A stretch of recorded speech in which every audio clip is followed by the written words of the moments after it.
Jewish independence and statehood, and it was clear that there were Palestinians on the land, Zionist leaders and common people alike got used to the idea that the only way of making Palestine a Jewish state is by causing the Palestinians to leave.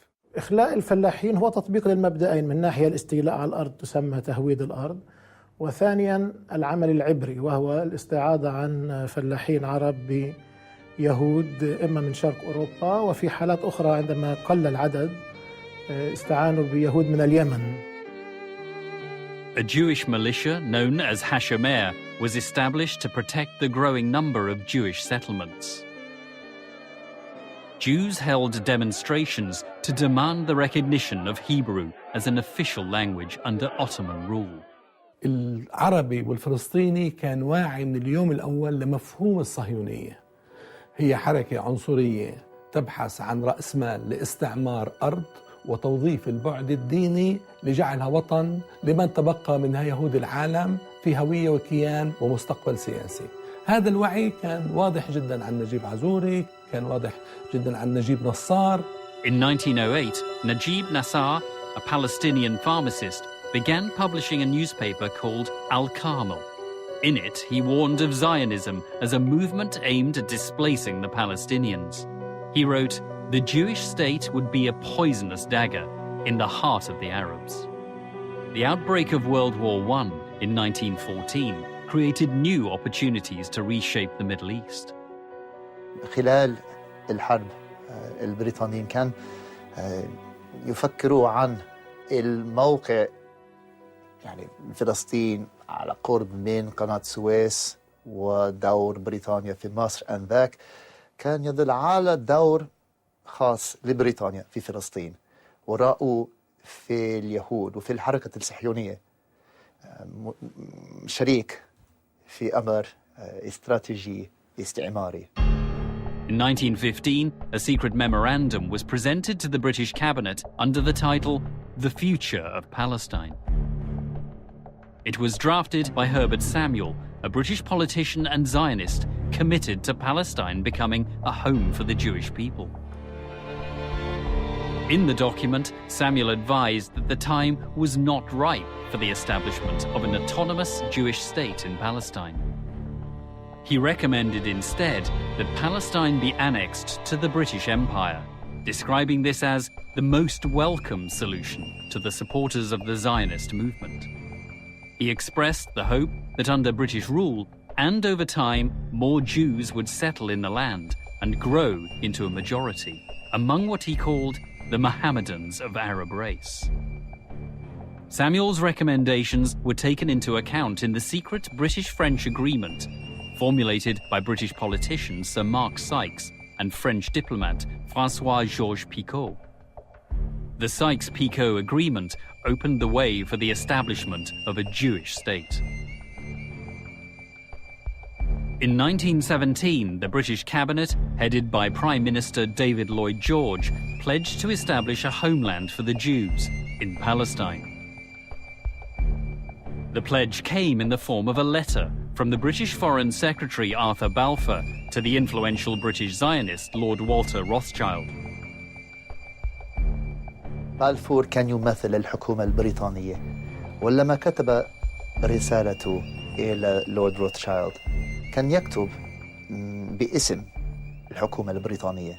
روثشايلد كان يلعب دور شخصي اللوبي ليشجع الحكومة البريطانية أن تأخذ سياسة معينة بالنسبة إلى دور اليهود في فلسطين. فكان يمثل الحركة الصهيونية، ووراء كلهم خايم فايزمان اللي كان المسؤول بالنسبة للورلد زاينست أورجانيزيشن أو المنظمة الدولية الصهيونية. واللي شارك في صياغة الوعد يعني. نعم. Britain had no moral or political or legal right to promise the land that belonged to the Arabs to another people. So the Balfour Declaration was both immoral and illegal. A month after Balfour's pledge, a meeting took place in London to celebrate the declaration. Speakers included Lord Rothschild, Herbert Samuel, Mark Sykes, and Chaim Weizmann. Just several days later, on December the 11th, 1917, the British Army, commanded by General Edmund Allenby, captured Jerusalem.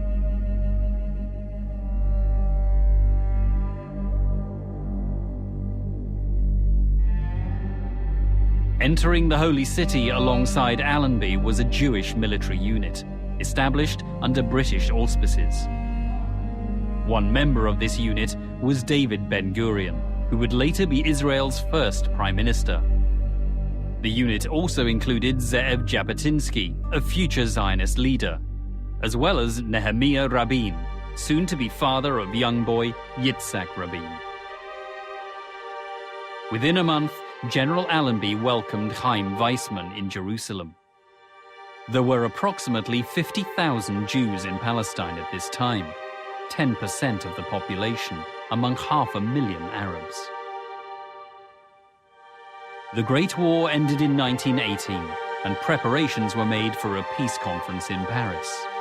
President of the United States, Woodrow Wilson, commissioned an investigation into the non-Turkish areas of the former Ottoman Empire. The commission was headed by the academic Dr. Henry King and a politician, Charles Crane. When it was eventually published, the Crane-King report proved to be political dynamite.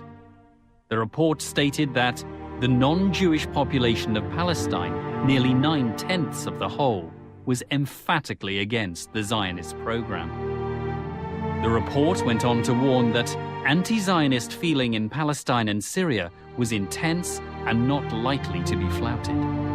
It divulged conversations with British officers who suggested a force of not less than 50,000 soldiers would be required to initiate the Zionist program.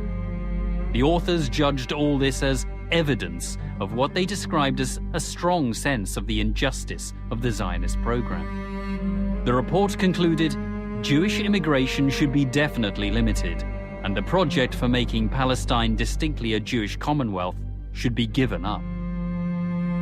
The Crane-King report fell on deaf ears.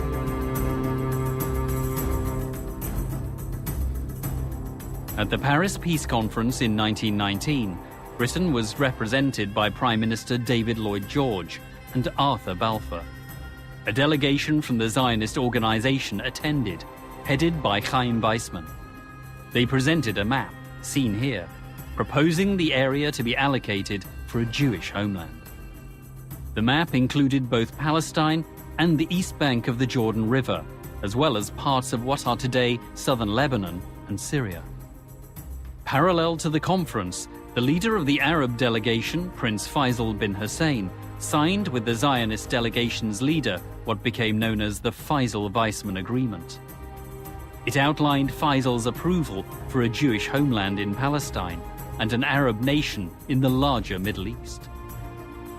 The agreement was mediated by Lieutenant Colonel Thomas Edward Lawrence, known as Lawrence of Arabia.